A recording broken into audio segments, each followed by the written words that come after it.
नमस्कार शिक्षक साथियों, नमस्कार प्यारे बच्चों। आज हम ओलंपियाड क्वेश्चन बैंक 2024 से माध्यमिक स्तर के लिए विषय विज्ञान को समझ रहे हैं और इससे पहले के भाग में हमने प्रश्न क्रमांक 160 तक कंप्लीट कर लिए थे। आज हम प्रश्न क्रमांक 161 से स्टार्ट करते हैं। और यदि आपने चैनल को अब तक सब्सक्राइब नहीं किया है तो चैनल को जरूर सब्सक्राइब कर लीजिए, बेल आइकन को प्रेस कर लीजिए और वीडियो बेहतर लगे तो इसे लाइक करना ना भूलें। प्रश्न क्रमांक 161, भारत का ठंडा रेगिस्तान कहने वाला स्थान है। भारत का वह स्थान कौन सा है? भारत के उस स्थान का नाम क्या है जिसे ठंडा रेगिस्तान कहा जाता है? तो इस प्रकार से आपको क्वेश्चन डाइवर्ट करके भी पूछा जा सकता है। तो यहां पर आपके ऑप्शन दिए गए हैं, लद्दाख, राजस्थान, कश्मीर या फिर मेघालय। तो भारत का एक हिस्सा है लद्दाख, उस हिस्से में लगभग मान के चलिए कि बर्फ ही बर्फ है और सबसे ठंडा स्थान है भारत का, तो इसलिए इसे ठंडा रेगिस्तान भी कहा जाता है। बर्फ जम्मू कश्मीर के अंदर भी गिरती है, लेकिन कुछ समय ऐसा होता है जब वहां पर बर्फ नहीं गिरती है। ठीक है, तो 6 महीने मान के चलिए कि लगभग कश्मीर में ठंड होती है और 6 महीने नॉर्मल टेम्परेचर होता है। तो लद्दाख वह स्थान है जहां पर 12 महीने ही एक जैसा तापमान रहता है। प्रश्न क्रमांक 162, प्रश्न क्रमांक 162 है, ऐसा राज्य जहां सोयाबीन की फसल सबसे अधिक होती है इसलिए इसे या उसे सोया राज्य के नाम से जाना जाता है या सोया राज्य का नाम दिया गया है।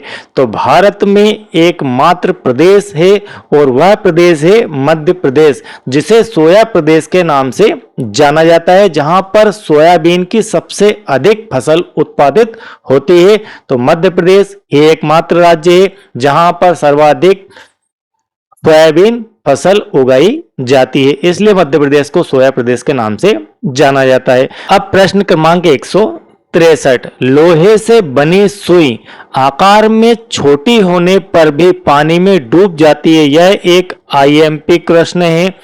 पानी में डूब जाती है जबकि लोहे से बना जहाज पानी पर तैरता रहता है, ऐसा क्यों होता है? तो इसके ऑप्शन यहां पर पहले दिए गए हैं, उन्हें हम पढ़ते हैं और उसके आधार पर हम आंसर देंगे। पहले ऑप्शन को समझिए, सुई का आकार छोटा होने के कारण क्षेत्रफल कम होता है। छोटी चीजों का क्षेत्रफल भी कम होता है, जो जितनी जगह घेरता है उतना ही उसका क्षेत्रफल होता है। ऑप्शन है, सुई का क्षेत्रफल कम होने के कारण वह पानी को कम हटा पाती है। क्या यह रीजन सही है?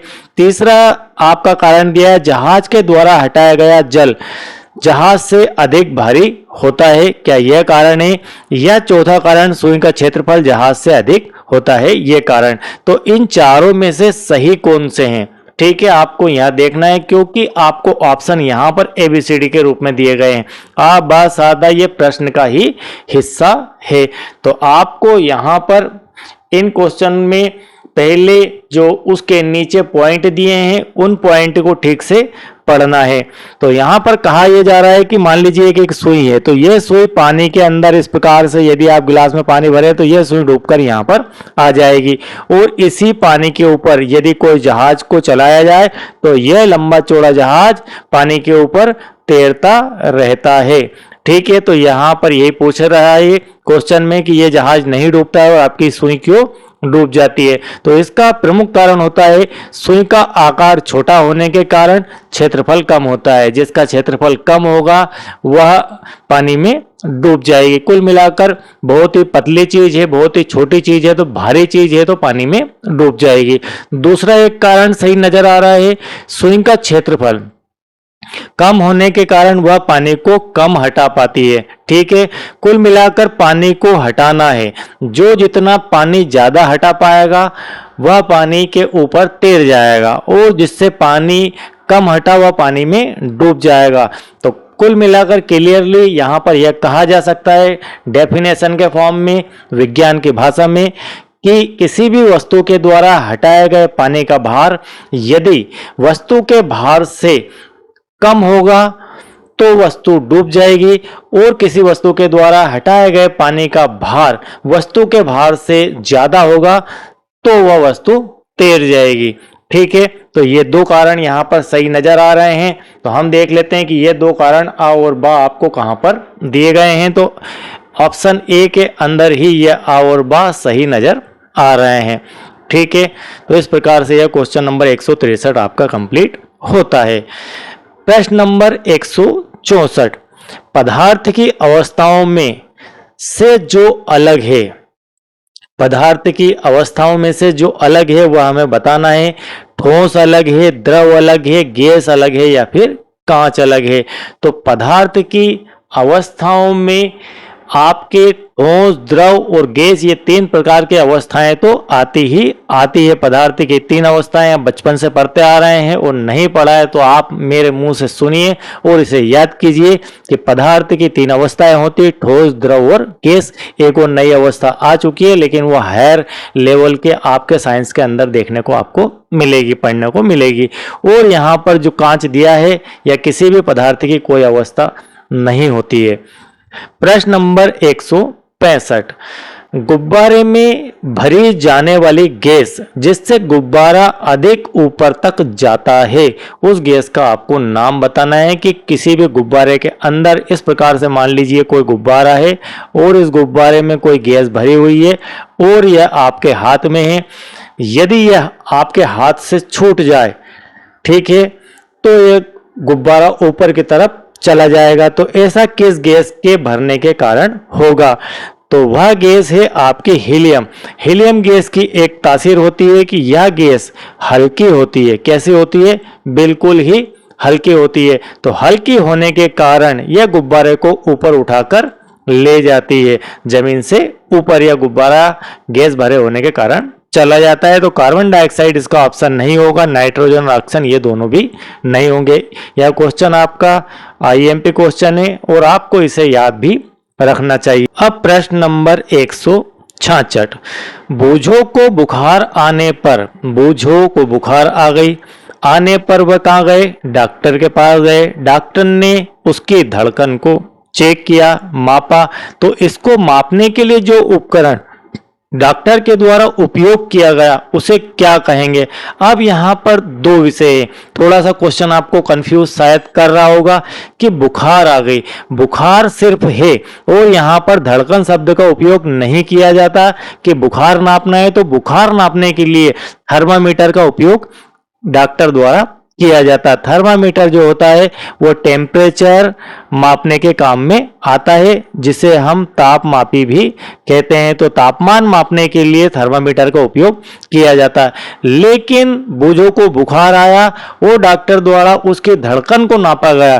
तो धड़कन को नापने के लिए स्टेथोस्कोप का उपयोग किया जाता है। तो ये दो अलग अलग विषय हैं। यहाँ पर प्रश्न बैंक में जो आंसर दिया गया है वह थर्मामीटर दिया गया और मेरे हिसाब से इसका सही आंसर होना चाहिए स्टेथोस्कोप। तो आप अपने स्तर से देख लीजिए और आपके शिक्षक से इसे और कंसल्ट आप कर लेना।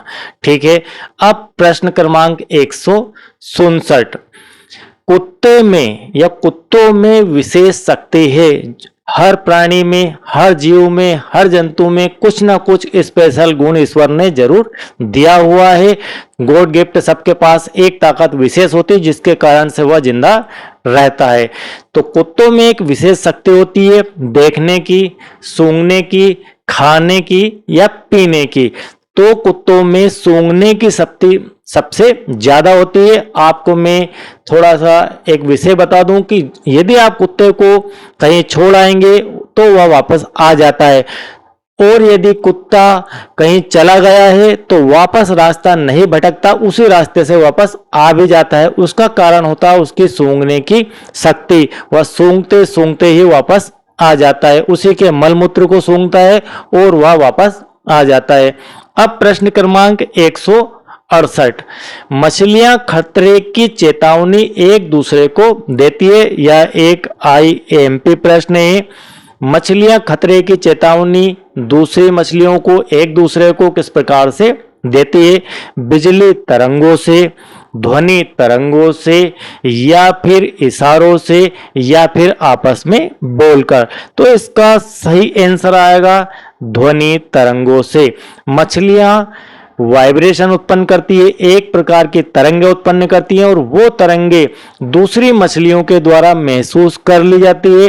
तो उसी को आप कह सकते हैं कि इन्हीं तरंगों के माध्यम से मछलियां अपने शिकार का भी पता लगाती है, एक दूसरी मछलियों से बात भी करती है और खतरे का एहसास भी उन्हें इन्हीं ध्वनि तरंगों से होता है। अब प्रश्न नंबर 169, हवा में हुए कंपन का अंदाजा लगाना और शिकार की स्थिति का पता करने में बाघ का कौन सा अंग मदद करता है? कान, नाक, मूंछ या फिर आंखें? इसका सही आंसर आएगा आपका मूंछ। अब प्रश्न नंबर 170, प्रश्न नंबर 170 में दिया है, पक्षी जब दोनों आंखें एक ही चीज में केंद्रित करते हैं तो, यदि कोई पक्षी है और उसकी दोनों आंखें, मतलब सभी की दो आंखें होती है, तो दोनों आंखों को यदि एक सेंटर पर एक चीज के ऊपर ही केंद्रित करते हैं या सभी करें तो क्या उनका देखने का दायरा कम होता है, उनका देखने का दायरा बढ़ता है, उन्हें चीजों की दूरी का एहसास होता है, उन्हें सब चीजें एक समान दिखाई देती है? तो यहां पर सी ऑप्शन सही होगा आपका, उन्हें चीजों की दूरी का एहसास होता है। चीजों को देखने के लिए यहां पर बात पक्षियों की कर दी गई है, यदि आप भी उसकी जगह हैं तो आपके लिए भी वही फार्मूला लागू होता है। हमें किसी भी वस्तु का अंदाजा लगाने के लिए इस प्रकार, मान लीजिए यहां पर कोई वस्तु रखी है तो एक इधर से आंख से एक इधर से देखेंगे तब जाकर यहां पर एंगल क्रिएट होगा और यही एंगल आपका बताता है कि यह वस्तु कितनी दूर है। ठीक है, तो वस्तुओं को देखने के लिए दोनों आंखों द्वारा जो एंगल बनाया जाता है उस एंगल की मदद से हम उस वस्तु की दूरी का पता लगाते हैं। अब प्रश्न नंबर 171, निम्न में से कौन सा बाजा सूखी लौकी से नहीं बनाया जा सकता है? आपके पास 4 ऑप्शन दिए गए हैं, बीन, तुंबा, ढोल, खंजरी। तो आपको बताना है कि कौन सी सूखी लौकी से यह बाजा नहीं बनाया जा सकता, मतलब इन चारों ऑप्शनों में से कौन सा आइटम सूखी लौकी से नहीं बनाया जा सकता है? तो बाजे की यहां पर स्पेशल बात की जा रही, क्या बीन नहीं बनाई जा सकती, क्या तुम्बा नहीं बनाया जा सकता, क्या ढोल नहीं बनाया जा सकता, या फिर क्या खंजरी नहीं बनाई जा सकती है? तो बीन बनाई जा सकती है, बीन को हम सूखी लौकी से बना सकते हैं, तुम्बा जो है इसे भी बना सकते हैं और खंजरी को भी बना सकते हैं। तो यहाँ पर जो ढोल होता है उसकी मोटाई बहुत अधिक होती है, इस कारण से आप उसे सूखी लौकी से नहीं बना सकते। और दूसरा विषय है कि ढोल बहुत मजबूत होता है, मजबूत लकड़ी से बनाया जाता है और सूखी लकड़ी पर यदि इस प्रकार से रस्साकसी करी तो वह टूट जाएगा। तो इस प्रकार से आपका ऑप्शन यहाँ पर ढोल सही हो जाएगा। अब प्रश्न क्रमांक 172, मैं किसानों का मित्र कहलाता हूँ, किसानों की फसल चूहों से बचाता हूँ, एक त्योहार पर मेरी पूजा लोग करते हैं, पूजा भी होती है, ऐसा कौन सा जानवर है? मेंढक, सांप, कुत्ता या नेवला? तो आप सभी इसे जानते हैं कि वह आपका है सांप, जिसे किसानों का मित्र भी कहते हैं। किसानों का मित्र इसलिए सांप को कहा जाता है क्योंकि वह चूहों को खाता है और चूहे फसलों को खाते हैं, तो किसानों को फायदा हो जाता है। चूहे यदि नहीं होंगे तो वे फसलों को चूहों से बचा पाएंगे और सांप चूहों को खा जाता है और एक त्योहार पर उसकी पूजा होती है, मतलब नाग पंचमी के ऊपर सांप की पूजा भी की जाती है। अब प्रश्न क्रमांक 163, भारत देश में पाए जाने वाले सांपों में से जहरीले सांपों का समूह है, कौन सा समूह जो है भारत देश में पाया जाता है और सबसे जहरीले सांपों का समूह है? आपको पूरे समूह की बात यहाँ पर करनी है, एक भी यदि इसके अंदर नहीं है जहरीला या भारत का तो आप उसे हटा देंगे। नाग, करेत, घोड़ा पछाड़, ये 3 दिए गए हैं, नाग, करेत और घोड़ा पछाड़। करेत, अजगर, दोबोइया या फिर अजगर, घोड़ा पछाड़, दोबोइया। तो यहाँ पर दोबोइया एक जहरीला सांप होता है, अजगर भी बहुत जहरीला होता है और घोड़ा पछाड़ सांप सबसे जहरीला होता है। तो यहाँ पर तीनों ही एक से बड़े एक जहरीले सांप है, इसलिए यहाँ पर सी ऑप्शन इसका सही आ जाएगा। अब प्रश्न क्रमांक 174 देखते हैं।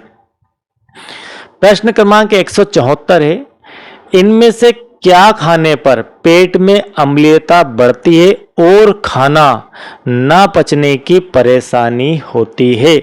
आपको इनमें से कौन सी चीज खाने से पेट में क्या होगी? एसिडिटी होगी, अम्लता बढ़ेगी, ठीक है, और खाना ना पचने की परेशानी होगी, मतलब खाना आपका नहीं पचेगा। यदि आपने कोई चीज ऐसी शाम को खा ली तो सुबह आपसे खाना खाने की इच्छा नहीं होगी। उबला खाना खाने से ऐसा हो सकता है क्या? मीठा खाना खाने से क्या ऐसी शिकायत हो सकती है क्या? तला भुना मसालेदार खाने से क्या ऐसी शिकायत हो सकती है? तो जी हाँ, तला भुना मसालेदार, मसालेदार से अर्थ है कि आप एक मिर्ची ही खा लीजिए। यदि आप एक मिर्ची खा लेंगे तो भी आपके पेट में बहुत ज़्यादा एसिडिटी बन जाएगी और हो सकता है कि आपको दस्ते की शिकायत भी हो जाए। तो तला भुना और मसालेदार खाना आपको नहीं खाना चाहिए, क्योंकि यह खाना पेट में अम्लता बढ़ाता है और खाने को पचाने की दर भी कम करता है। अब प्रश्न नंबर 175, उल्टी दस्त होने पर पानी में नमक और चीनी घोलकर पीने को दिया जाता है, क्योंकि ऐसा क्यों किया जाता है? कब किया जाता है? जब उल्टी दस्त हो आपको, मान लीजिए किसी को आपके परिवार में या आपको उल्टी दस्त हो गई, तब डॉक्टर के पास गए और डॉक्टर ने कहा कि आप पानी में नमक और चीनी को घोलकर थोड़ी थोड़ी देर में आप पीना तो ठीक हो जाओगे। ऐसा क्यों कहा? शरीर में पानी की मात्रा कम हो जाती है इसलिए कहा जाता है, या शरीर में पानी की मात्रा बढ़ जाती है इसलिए कहा जाता है, या फिर शरीर में नमक की मात्रा बढ़ जाती है इसलिए कहा जाता है? यदि नमक की मात्रा बढ़ जाती तो फिर नमक क्यों दिया जाता है डबल से, या चीनी की मात्रा बढ़ जाती तो फिर चीनी पीने को क्या कहा जाता है? तो यहां पर इसका सही आंसर हो जाएगा, शरीर में पानी की मात्रा कम हो जाने के कारण आपको चीनी और नमक, चीनी जिसे आप शक्कर कहते हैं, तो शक्कर नमक का घोल पानी में घोलकर आपको पीना है, जिसे साइंटिफिक भाषा में ORS का घोल भी कहा जाता है। ठीक है, आपको नाम हमेशा याद रखना है, ORS। इससे क्वेश्चन जरूर एग्जाम में पूछा जाता है। प्रश्न नंबर 176, किस खाद्य पदार्थ के, और यहां पर इसे IMP भी लगा लेना, किस खाद्य पदार्थ के समूह को खाने से चटपटा और खट्टे मीठे का स्वाद का अनुभव होता है? आपको पूरा का पूरा यहां पर समूह देखना है कि किन चीजों को खाने से आपको चटपटा और खट्टे मीठे का स्वाद आएगा। क्या पपीता, केला, चीकू से आएगा? क्या गुड़, चीनी, शहद से आएगा? क्या ब्रेड, रोटी और पूरी से आएगा? या फिर चटनी, नींबू पानी और इमली से आएगा? इमली खट्टी होती है, चटनी भी खट्टी होती है और नींबू पानी भी खट्टा ही होता है, या हम नींबू पानी को खट्टा मीठा भी कह सकते हैं। अब आपका प्रश्न नंबर 177, आम पापड़ बनाकर धूप में सुखाने का कारण है? क्या कारण है कि आम पापड़ को धूप में सुखाया जाता है और फिर घर में स्टोर किया जाता है? यदि आपके घर में पापड़ बनते हैं, किसी भी प्रकार के पापड़ बनते हैं, आम पापड़ क्या कोई भी पापड़ हो, कोई भी पपड़ी हो, उनको जब बनाया जाता है तो धूप में सुखाया जाता है। ऐसा क्यों किया जाता है? नमी दूर करने के लिए। नमी दूर का अर्थ है कि उसमें जो पानी की मात्रा है उसको हटाने के लिए, या फिर खट्टा मीठा बनाने के लिए, या फिर पक्षियों के खाने के लिए आप बाहर सुखा देंगे, स्वादिष्ट बनाने के लिए। तो इसका सही आंसर आ जाएगा आपका ए वाला, नमी दूर करने के लिए। उस पापड़ में जो पानी की मात्रा है उसे हमें हटाना है, तो फिर उसे धूप में सुखाना होगा। यदि नमी नहीं हटाएंगे और सीधा सीधा आप डिब्बे में उसे पैक कर देंगे तो 2-4 दिन के अंदर वो पापड़ आपका खराब हो जाएगा। अब प्रश्न नंबर 178, आम से बनने वाली कौन सी खाने की चीज साल भर नहीं रखी जा सकती है? किससे बनने वाली? आम से बनने वाली। आम का अचार क्या साल भर नहीं रखा जा सकता? या फिर आम पापड़ साल भर नहीं रखा जा सकता? या फिर आम की कड़ी, यह साल भर नहीं रखी जा सकती? या फिर आम का मुरब्बा? तो आम का मुरब्बा आप डालते हैं, ये भी आपका साल भर रहता है। आम का पापड़, इसे भी यदि आप सुखा लें प्रॉपर, इसके नमी निकाल दें सुखाकर, तो आम का पापड़ भी साल भर तक रखा रहता है और आम का अचार भी रखा रहता है। तो एक चीज ऐसी है जो वह है आम की कड़ी। अब प्रश्न क्रमांक 179, मामीडी तांदा किससे बनता है? आपको यहाँ पर सही आंसर देना है आम, केला, अंगूर या सेब से। तो मामीडी तांदा जो है आम से बनता है। लगातार 3 क्वेश्चन आपके आम से संबंधित ही आ चुके हैं। अब आपका प्रश्न नंबर 180, प्रश्न क्रमांक 180 है, बंद पैकेट की खाने की वस्तुएं खरीदते समय आप कैसे जानेंगे कि वह खाने योग्य है या नहीं है? कैसी? बंद पैकेट की खाने की वस्तुएं खरीदते समय आप कैसे जानेंगे कि वह खाने योग्य है या नहीं है? आपको कैसे पता चलेगा कि इस पैकेट के अंदर जो वस्तु है वह खराब हुई है या सही है, खाने योग्य है? पैकेट की डिजाइन से आप पता कर लेंगे, या फिर पैकेट के कलर से आप पता कर लेंगे, या फिर आप पैकेट के नाम से पता कर लेंगे, या फिर पैकेट पर दी गई जानकारी से। तो प्रत्येक खाने पीने की वस्तुओं के ऊपर आपको ध्यान रखना चाहिए कि एक उसकी मैन्युफैक्चरिंग डेट होती है, ठीक है, मैन्युफैक्चरिंग डेट, और होती है एक एक्सपायरी डेट। तो मैन्युफैक्चरिंग डेट जो होती है वह इसके बनने की तारीख होती है, और इसके एंडिंग तारीख, एक्सपायरी डेट जो होती है, उस पे जो डेट लिखी है उस डेट के बाद वह चीज खाने योग्य नहीं बचती है। तो आपको इन दोनों डेट का हमेशा ध्यान रखना चाहिए। मेडिसिन के ऊपर भी ये दोनों डेट लिखी होती है, खाने पीने की जितनी भी चीजें होती है सबके ऊपर ये दोनों तारीख लिखी हुई आती है, यदि वह पैकेट बंद है तो। अब प्रश्न क्रमांक 181, चने को अंकुरित करने के लिए कई दिनों तक पानी में डुबोकर रखना पड़ेगा, ठीक है, या फिर भिगोकर गीले कपड़े में लपेटकर रखना चाहिए, या फिर धोकर धूप में रख देना चाहिए, या फिर उबाल कर फ्रिज में रख देना चाहिए? तो आप इनमें से क्या करेंगे चने को अंकुरित करने के लिए? चने को अंकुरित करने से अर्थ है कि तो पौधा बनने की प्रक्रिया स्टार्ट हो जाए, तो उसे कहते हैं हम अंकुरण, ठीक है, बीज का अंकुरण। तो ऐसा कब होता है? तो ऐसा आप कर सकते हैं अपने घरों के अंदर, भिगोकर गीले कपड़े में लपेट कर रखना चाहिए। यदि आप ऐसा करेंगे, पहले चने को 5-6 घंटे भिगो लेंगे एक आपके छोटे बर्तन में, और फिर एक कपड़े में लपेट कर सुखा देंगे या कहीं लटका देंगे, तो वह अगले 6-8 घंटे के अंदर अंकुरित हो जाएगा। अब प्रश्न क्रमांक 182, प्रिया का पौधा मुरझा गया क्योंकि कुछ पौधे को 4 ऑप्शन दिए गए हैं। पर्याप्त पानी नहीं मिला इसलिए मुरझा गया, पर्याप्त धूप नहीं मिली इसलिए मुरझा गया, पर्याप्त हवा नहीं मिली इसलिए मुरझा गया, या फिर पर्याप्त खाद नहीं मिलने के कारण मुरझा गया? तो इसका सही आंसर आएगा पर्याप्त पानी नहीं मिलने के कारण मुरझा गया। अब प्रश्न क्रमांक 183, इनमें से शिकारी पौधा है? यह मोस्ट IMP क्वेश्चन है और आपको इसका नाम याद ही कर लेना है। तो यहां पर ऑप्शन दिए गए हैं कैक्टस, नेफेंथिस, एलोवेरा या लीची। तो यह आपका नेफेंथिस जो है ये शिकारी पौधा कहलाता है, तो आपको इसका नाम याद कर लेना है। प्रश्न नंबर 184, घड़ सीसर में कितने तालाब एक दूसरे से आपस में जुड़े थे? यह लर्निंग आउटकम है 5th क्लास के 7वें पार्ट से यह लिया गया है। तो यहाँ पर आपको बताना है कि घड़ सीसर में कितने तालाब एक दूसरे से आपस में जुड़े हुए थे? तो इसका सही आंसर है 9 तालाब एक दूसरे से जुड़े हुए थे। अब प्रश्न क्रमांक 185, मृत सागर का पानी होता है। मृत सागर का पानी कैसा होता है, उसका टेस्ट कैसा होता है, यह आपको बताना है। खट्टा या फिर नमकीन, मीठा या नमकीन, नमकीन या कड़वा, खट्टा या कड़वा।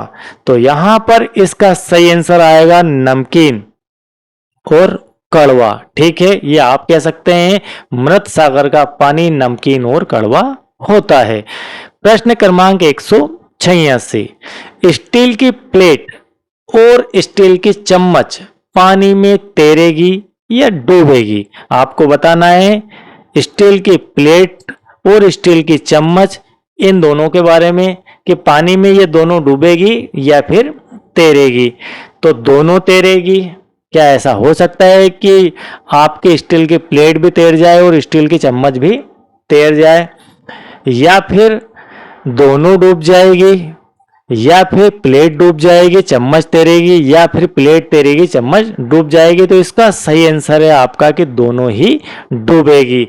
अब प्रश्न क्रमांक 187, पानी में तैरने वाली चीजों के सही समूह को पहचानिए। कौन कौन सी चीज पानी पर तैरती है, उनके समूह की आपको पहचान करना है। जैसे कि ऑप्शन ए में है लोहे की कील, कागज की नाव। तो कागज की नाव तो तैर जाती है, ठीक है, समझ में आ गई बात, लेकिन ये दोनों डूब जाएगी। तो ये अपना ऑप्शन गलत। इसके कारण से कागज की नाव तो तैरेगी, लेकिन इन दोनों के कारण ऑप्शन गलत, ये दोनों डूब जाएगी। अब कागज की नाव यहाँ पर फिर से आपकी तैर जाएगी, प्लास्टिक की खाली बोतल यह तैर जाएगी, और प्लास्टिक की गेंद यह भी तैर जाएगी। तो यहाँ पर जो प्लास्टिक की चीजें होती है वे हल्की होती है वजन में, और इनके द्वारा हटाए गए पानी का भार इनके भार से अधिक होता है। इस कारण से ये वस्तुएं पानी पर तैर जाती है हल्की होने के कारण। यहाँ पर आपकी यह वाली चम्मच डूब जाएगी, गेंद भी डूब जाएगी, सॉरी गेंद तो तैर जाएगी, यह आपकी तैर जाएगी, लेकिन इसके कारण यह ऑप्शन हमारा गलत हो जाएगा। यहाँ पर नाव तैर जाएगी, लोहे की कील डूब जाएगी, प्लास्टिक की गेंद यह भी तैर जाएगी। तो इस ऑप्शन के कारण इसे हमने अलग हटा दिया, समझ रहे हैं, और इस ऑप्शन के कारण इसे अलग हटा दिया, और हमने लोहे की कील के कारण और स्टील की चम्मच के कारण इसे अलग हटा दिया। अब प्रश्न क्रमांक 188, रजत को डॉक्टर ने खून की जांच कर मलेरिया से ग्रस्त बताया है, इसका कारण है? रजत की डॉक्टर ने जांच करी, और काय की जांच करी? खून की जांच करी, और क्या पाया? मलेरिया पाया कि इसको मलेरिया है, ये मलेरिया से ग्रस्त है। इसका कारण क्या है? एंडीज मच्छर, मकड़ी या फिर मक्खी? तो इसका सही आंसर और डी वाला जो है आपका मादा एनाफ्लीज मच्छर। तो आपको यहां पर हमेशा याद रखना है कि जो मलेरिया की बीमारी होती है वह मादा एनाफ्लीज मच्छर के काटने के कारण होती है, और यह एनाफ्लीज, ये मादा एनाफ्लीज जो मच्छर होता है यह आपके आम मच्छरों से आकार में थोड़े बड़े होते हैं। अब प्रश्न क्रमांक 189, आरती के रक्त की जांच में हीमोग्लोबिन की कमी पाई गई। आरती की जांच की, किसकी? रक्त की जांच की। तो क्या पाया डॉक्टर ने कि हीमोग्लोबिन की कमी है। उसे कौन सा रोग हुआ है? मतलब आपको सीधे शब्दों में अगर कहा जाए कि हीमोग्लोबिन की कमी के कारण कौन सा रोग होता है, यह आपको इन चारों में से बताना है। चेचक, पैंचिस, एनीमिया या फिर टाइफाइड। तो एनीमिया जो रोग होता है वह हीमोग्लोबिन की कमी के कारण होता है, जिसे हम लोह तत्व की कमी भी कहते हैं, आयरन की कमी भी कहा जाता है। तो कई प्रकार से इसे समझा जाता है, लेकिन कुल मिलाकर रक्त में हमारे पास हीमोग्लोबिन की कमी हो गई, उसके कारण से एनीमिया रोग हो जाता है, शरीर बहुत ही कमजोर इसके कारण से हो जाता है। अब प्रश्न क्रमांक 190, प्रश्न क्रमांक 190, आजकल स्कूल में बच्चों के स्वास्थ्य की देखभाल के लिए कौन सा कार्ड बनवाया जाता है? स्वास्थ्य की देखभाल की बात कर रहे हैं तो स्वास्थ्य की देखभाल के लिए कौन सा कार्ड बनाया जाता है? राशन कार्ड, जन्म प्रमाण पत्र, हेल्थ कार्ड या फिर समग्र आईडी? तो यहाँ पर सही आंसर आ जाएगा हेल्थ कार्ड। राशन कार्ड से आप गेहूं चावल लाते हैं, जन्म प्रमाण पत्र से आपकी जन्म की तिथि की पहचान होती है। अब प्रश्न नंबर 191, तो यहाँ पर यह एक आईएमपी क्वेश्चन भी है। निम्नलिखित में से ग्रुप लीडर की जिम्मेदारी नहीं है, एक ग्रुप लीडर को क्या क्या काम नहीं करना चाहिए, क्या उसकी जवाबदारी के अंतर्गत नहीं आता है, या आपको बताना है।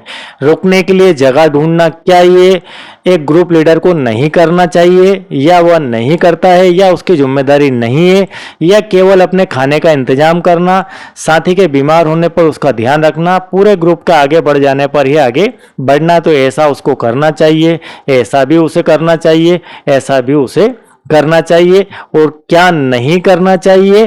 केवल अपने खाने का इंतजाम कर लिया, बस इतना उसे नहीं करना चाहिए, सबके खाने की व्यवस्था उसे करना चाहिए।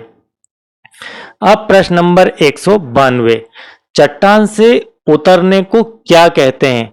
Trekking, rafting, rappelling, campfire? तो आपको मैं पहले भी 2 से 3 क्वेश्चन करवा चुका हूं कि उसको ट्रैकिंग कहा जाता है। जो पर्वतारोही होते हैं वो पर्वतों के ऊपर इस प्रकार से, मान लीजिए पर्वत हैं आपके, इन पर्वतों के ऊपर जब पर्वतारोही चढ़ते हैं, यहाँ से मान लीजिए चढ़े वो इस प्रकार से ऊपर की तरफ, तो इस विधि को, इस उतरने को, चढ़ने को ट्रैकिंग कहा जाता है।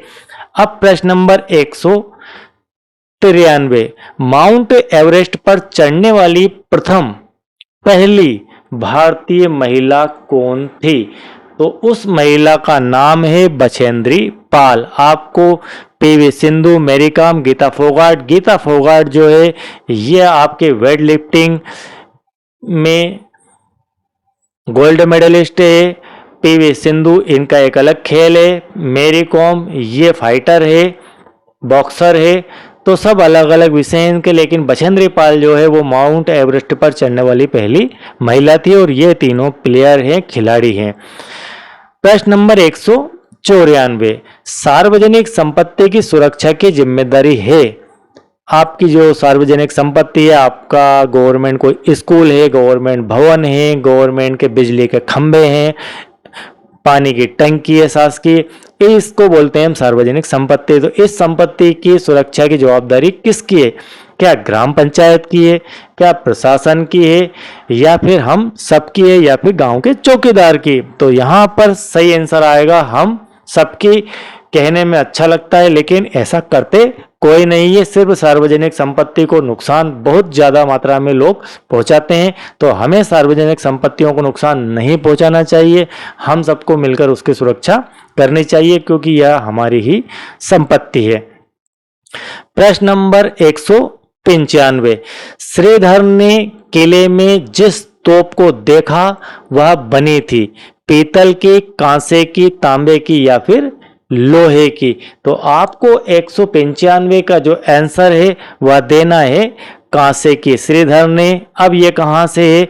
ये है लर्निंग आउटकम 5th क्लास के 10वें चैप्टर से लिया गया है। तो वहां पर इसका आंसर, इसका पूरा पार्ट आपको देखने को मिल जाएगा। तो वहां से उठाकर इसको क्वेश्चन बनाया गया और यहां इसका आंसर आएगा कांसे की।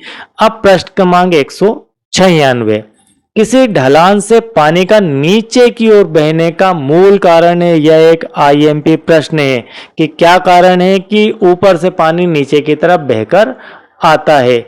तो ऊपर से हर वस्तु नीचे की तरफ ही आती है। आप पत्थर फेंकेंगे वापस नीचे की तरफ आ जाएगा, पानी छोड़ेंगे ऊपर की तरफ वह नीचे की तरफ आ जाएगा। ऐसा क्यों होता है? पृथ्वी के घूमने के कारण, पृथ्वी के खिंचाव के कारण, पृथ्वी का चपटा होने के कारण, या पृथ्वी के गोल होने के कारण? तो इसका सही आंसर हो जाएगा पृथ्वी के खिंचाव के कारण ऐसा होता है। अब प्रश्न नंबर 197, सुनीता विलियम्स अंतरिक्ष में गई थी। अब बहुत ही इंपॉर्टेंट क्वेश्चन यहां से स्टार्ट हो रहे हैं आपके, बहुत ही बढ़िया क्वेश्चन पूछे जा रहे हैं। यह भी एक आईएमपी प्रश्न है। सुनीता विलियम्स अंतरिक्ष में गई थी, किससे गई थी, किस साधन से गई थी, किस वाहन से गई थी? ट्रेन से गई थी। क्या ट्रेन अंतरिक्ष तक जाती है? चांद तारों तक जाती है या फिर हवाई जहाज से गई थी? हवाई जहाज इतना ऊपर नहीं जाता है, आपकी जानकारी के लिए मैं बता देता हूँ। हेलीकॉप्टर, हेलीकॉप्टर तो बिल्कुल आपके सिर के ऊपर ही चलता है स्पेस शिप से। तो यहाँ इसका सही आंसर आ जाएगा, स्पेस शिप के द्वारा कोई भी अंतरिक्ष यात्री अंतरिक्ष में सफर करता है, वहां तक पहुंचता है। तो सुनीता विलियम्स भी स्पेस शिप से अंतरिक्ष में गई थी। अब प्रश्न नंबर 198, अंतरिक्ष से पृथ्वी दिखाई देती है? यहां पर यह बिल्कुल मोस्ट आईएमपी क्वेश्चन है कि अंतरिक्ष से यदि आप पृथ्वी को देखें तो कैसे दिखाई देगी? गेंद की तरह, सिक्के की तरह, ग्लोब की तरह या फिर गुब्बारे की तरह?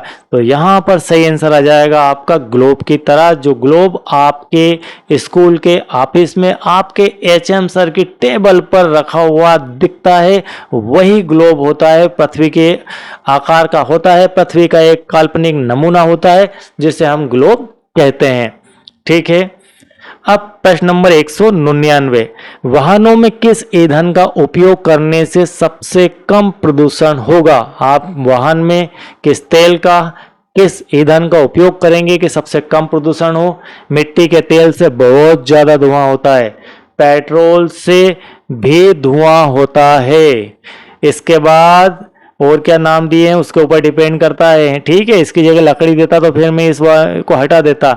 सीएनजी, तो यहाँ पर सही आंसर आपका सीएनजी आ जाएगा, इसके अकॉर्डिंग डीजल। अगर मान लीजिए कि यहाँ सीएनजी नहीं हो और इसकी जगह कह दिया जाए लकड़ी, ठीक है, यहाँ पर आ जाए लकड़ी, तो फिर हमारा जो आंसर है वह सही हो जाता पेट्रोल। ठीक है, तो निर्भर करता है ऑप्शन के ऊपर। अब प्रश्न क्रमांक और आज का लास्ट 200, प्रदूषण रहित वाहनों का समूह है। प्रदूषण रहित वाहनों का समूह truck, motorcycle, scooter, cycle, rickshaw, घोड़ा गाड़ी। तो आपका पहली नजर में यहाँ पर साइकिल, रिक्शा और घोड़ा गाड़ी सही ऑप्शन आ जाएगा, ये क्योंकि ये तीनों ही साधन आपके ईंधन से नहीं चलते। जब ईंधन से नहीं चलते तो धुआं भी नहीं करेंगे, धुआं नहीं करेंगे तो फिर ये प्रदूषण कैसे कर पाएंगे? ठीक है, तो यहाँ पर इसका बी ऑप्शन सही हो जाएगा। और आज के पार्ट में ही इतना ही काफी है। आई होप कि इतना आपको क्लियर समझ में आ गया होगा। और यदि आप चैनल के साथ नए हैं और इसी वीडियो को आपने देखा है और पिछले वीडियो को नहीं देखा है, तो वह वीडियो भी एनिमेशन के साथ बहुत बढ़िया मैंने बनाए हैं, तो उन्हें भी देखिए और सीखिए। और यदि आपने चैनल को अब तक सब्सक्राइब नहीं किया है तो चैनल को तुरंत ही सब्सक्राइब कर लीजिए और वीडियो बेहतर लगे तो एक लाइक कीजिए। Thank you very much.